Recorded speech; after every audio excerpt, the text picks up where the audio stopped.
Olá, seja bem-vindo à nossa Escola Bíblica Dominical. Nós temos caminhado pela carta de Paulo aos Tessalonicenses.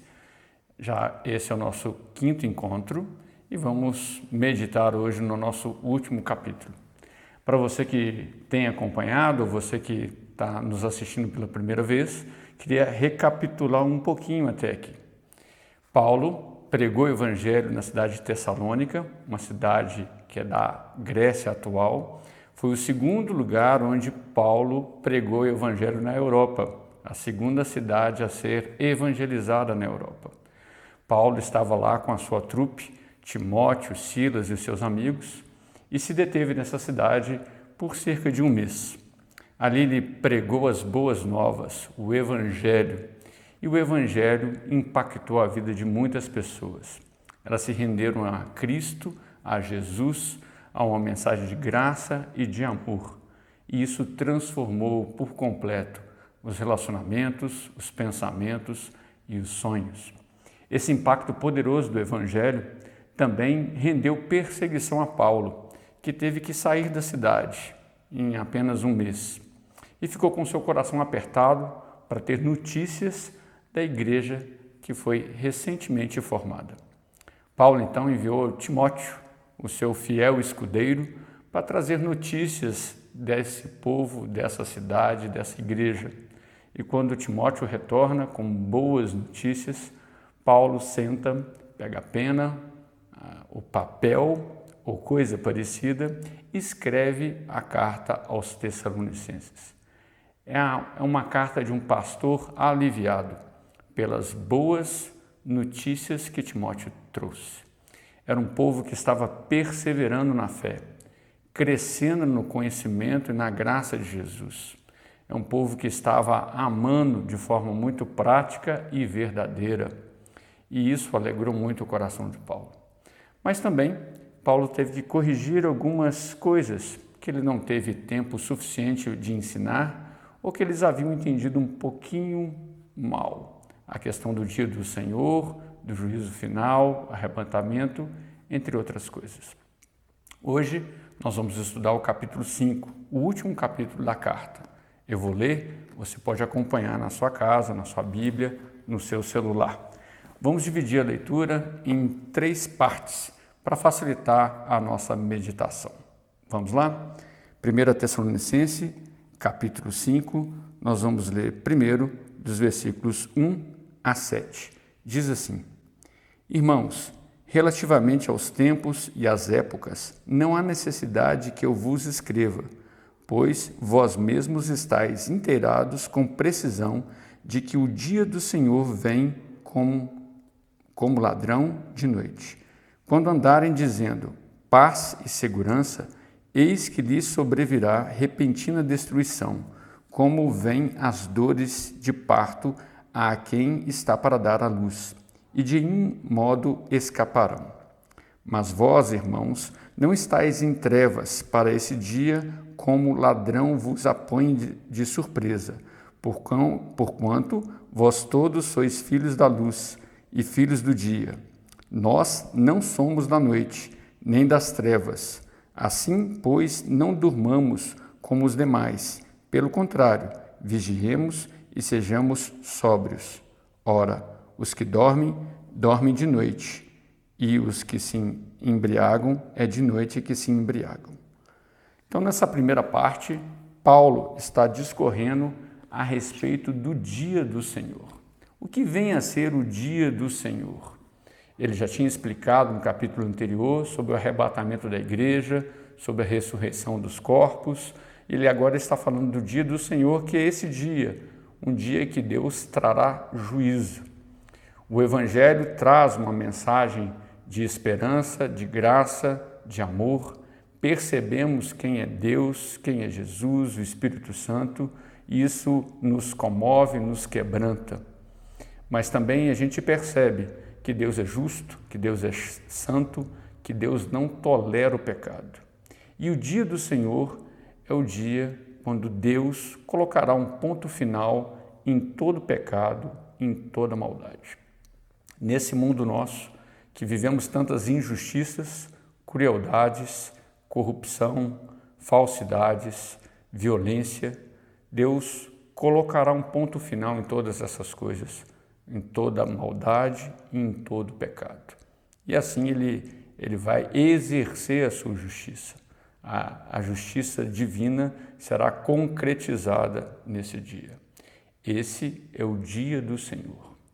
Muitas vezes nós tememos por um compromisso ou até mesmo um juízo, uma prova, e o nosso coração fica apertado nessas circunstâncias. Mas a gente tem que procurar ter confiança para que nesse dia a gente seja aprovado.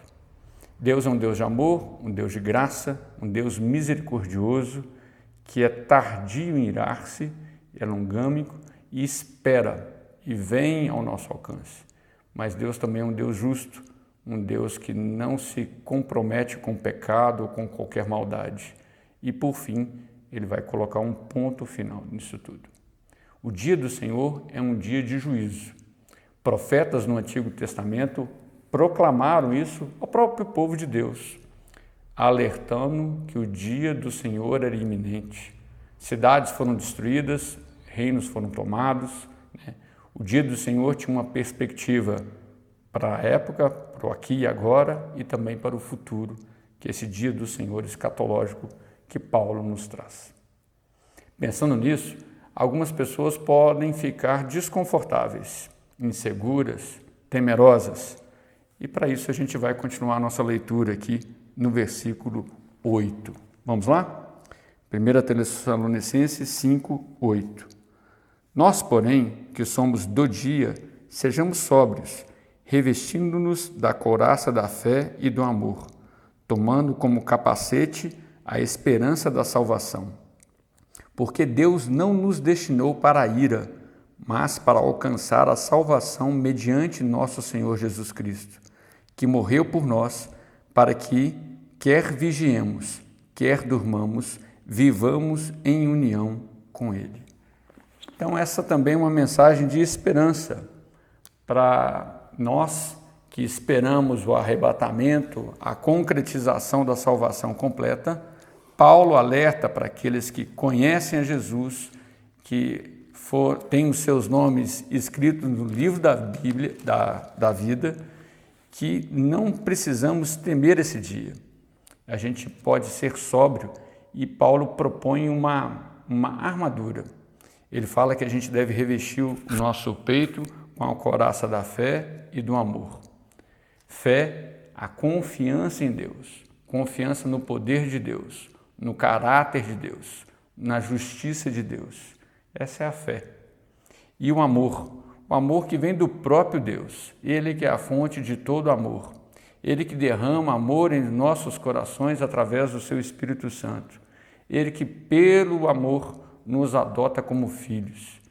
Então a gente pode proteger o nosso coração com essas duas posturas, a confiança em Deus e a certeza do amor dele para conosco. Essa é a couraça da fé.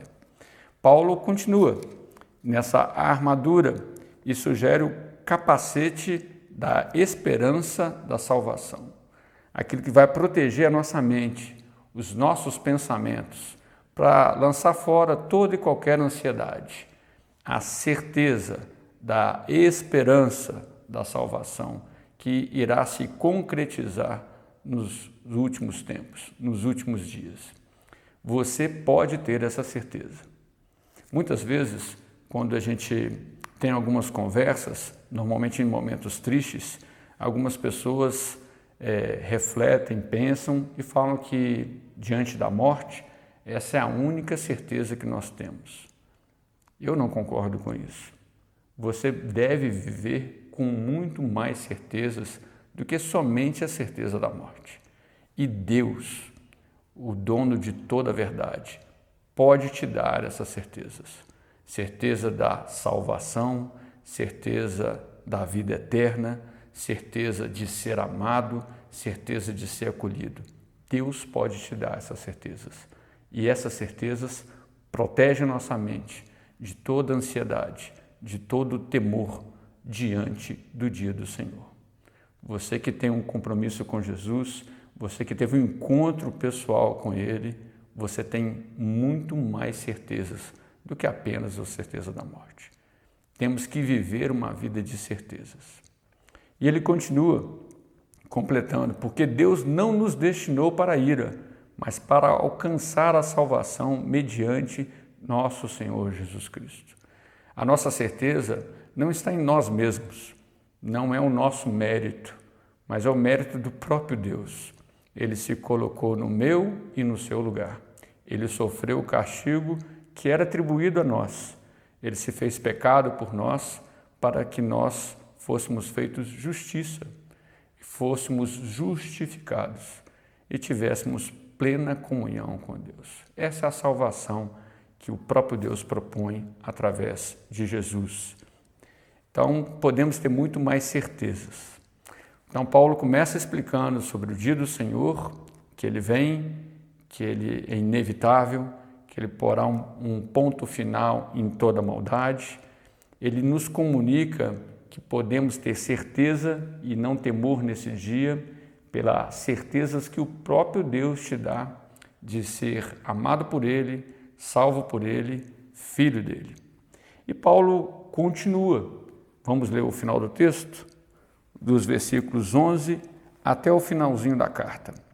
Paulo diz o seguinte: consolai-vos, pois, uns aos outros e edificai-vos reciprocamente, como também estáis fazendo. Agora vos rogamos, irmãos, que acateis com apreço os que trabalham entre vós e os que vos presidem no Senhor e vos admoestam, e que os tenhais com amor em máxima consideração, por causa do trabalho que realizam. Vivei em paz uns com os outros. Exortamo-vos também, irmãos, que admoesteis os insubmissos, consoleis os desanimados, ampareis os fracos e sejais longânimos para com todos. Evitai que alguém retribui a outrem mal por mal. Pelo contrário, segui sempre o bem entre vós e para com todos. Regozijai-vos sempre, orai sem cessar. Em tudo dai graças, porque esta é a vontade de Deus em Cristo Jesus para convosco. Não apagueis o espírito, não desprezei as profecias, julgai todas as coisas, retende o que é bom. Abstende-vos de toda forma de mal. O mesmo Deus da paz vos santifique em tudo, e o vosso espírito, alma e corpo sejam conservados íntegros e irrepreensíveis na vinda do nosso Senhor Jesus Cristo. Fiel é que vos chama, o qual também o fará. Irmãos, orai por nós. Saudai todos os irmãos com ósculo santo. Conjuro-vos pelo Senhor que esta epístola seja lida a todos os irmãos. A graça de nosso Senhor Jesus Cristo seja convosco. Então, Paulo termina sua reflexão, a sua carta a essa igreja, estimulando as pessoas a encorajarem umas às outras. E ele usa frequentemente no final das suas cartas esses termos da mutualidade, uns aos outros. E ele começa estimulando os irmãos para que possam consolar uns aos outros. Consolar não é ter necessariamente uma palavra mágica que vai tirar a dor ou desconforto do seu irmão. Consolar é, antes de tudo, estar presente, estar do lado, ser acessível. Quando Jesus foi assunto aos céus, ele prometeu aos seus discípulos que ele mandaria o Consolador. E o consolo é exatamente esse, que eles não estariam sozinhos, que eles estariam com o Espírito Santo. Então, quando Paulo nos exorta a consolar os nossos irmãos, consolar uns aos outros, ele está nos exortando a sermos próximos e acessíveis aos nossos irmãos, nos momentos de dificuldade, de angústia, de apreensão. Essa é a palavra que ele nos indica. E ele continua: edificai-vos reciprocamente. Edificar, construir, é algo que dá trabalho. Você já se propôs a construir uma casa, uma laje, um prédio? É algo que é necessário muito planejamento, tempo, recurso, dinheiro, vontade, determinação. Se para construir uma casa, uma edificação qualquer, essas qualidades são necessárias, que dirá de edificar uma pessoa? Você tem que perseverar e investir seu tempo e seus recursos na construção do caráter e da vida do seu irmão. Paulo nos exorta a isso. Esse é o papel de todo crente, de todos eles. E ele continua nessa palavra de encorajamento, além de consolar e edificar, Paulo também nos remete à nossa liderança, que a gente deveria acatá-los com apreço, os que trabalham no nosso meio e presidem no Senhor. Também nós devemos ter amor e máxima consideração por eles. Nós devemos estimular a nossa liderança, estimular aqueles que trabalham no nosso meio, que dedicam a vida a esse trabalho, orar, interceder e ter máxima consideração. Essa é uma forma de nós nos encorajarmos no trabalho. Paulo continua, fala para nós vivermos em paz uns com os outros. No que depender de nós, vamos ter paz uns com os outros. Evitar entrar em atrito, em demanda, com coisas tão pequenas e desnecessárias. Viva em paz, procure a paz. A guerra é muito mais cara. Todo mundo perde, não vale a pena. Ele continua a exortar os irmãos para admoestar os insubmissos, pessoas que estão desviando do caminho, que não estão prestando atenção à palavra de Deus. É tarefa de todo crente, não somente da liderança, do pastor, mas de todos, chamarmos a atenção do nosso irmão, a ajudá-los a acertar novamente o caminho. Isso que quer dizer de admoestar, chamar a atenção. Paulo ainda fala para consolar os desanimados, a amparar os fracos e ser paciente para com todos. Essas são palavras da mutualidade, são palavras de encorajamento para toda a igreja. E nós podemos fazer isso, porque temos certeza da nossa salvação, que nos é dada através do Espírito Santo.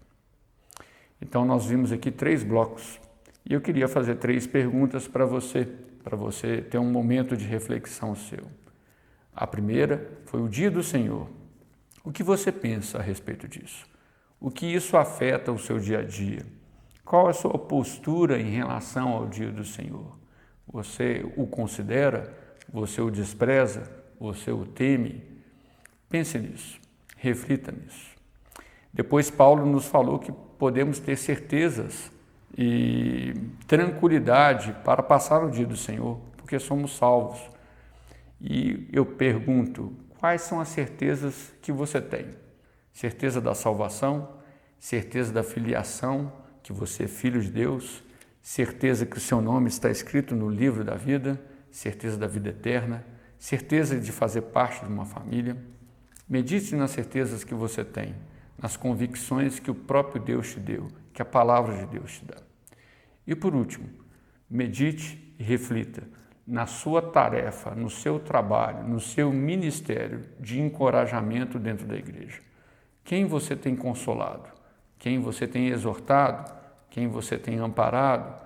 Quem você tem considerado? Com todas as coisas que Paulo nos fala normalmente no final de todas as suas cartas. Essa é a mensagem de Tessalonicenses. Você poderia pegar toda essa carta, relê-la por completo, rever as mensagens que foram gravadas e refletir um pouco mais na palavra de Deus. Vamos orar? Senhor, nós te agradecemos pela tua palavra, porque ela é viva e verdadeira. Escrita há mais de 2000 anos, ela fala ao nosso coração hoje.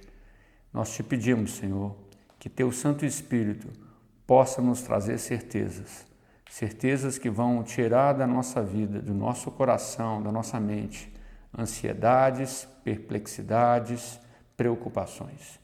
Que possamos ser consolados pela presença do teu Santo Espírito e que sejamos habilitados pelo Senhor a abençoar a vida dos nossos irmãos, com consolo, com exortação, com paciência, com paz. Dê-nos essa graça. É o que nós pedimos e oramos no nome de Jesus. Amém. Deus te abençoe, fique com o Senhor.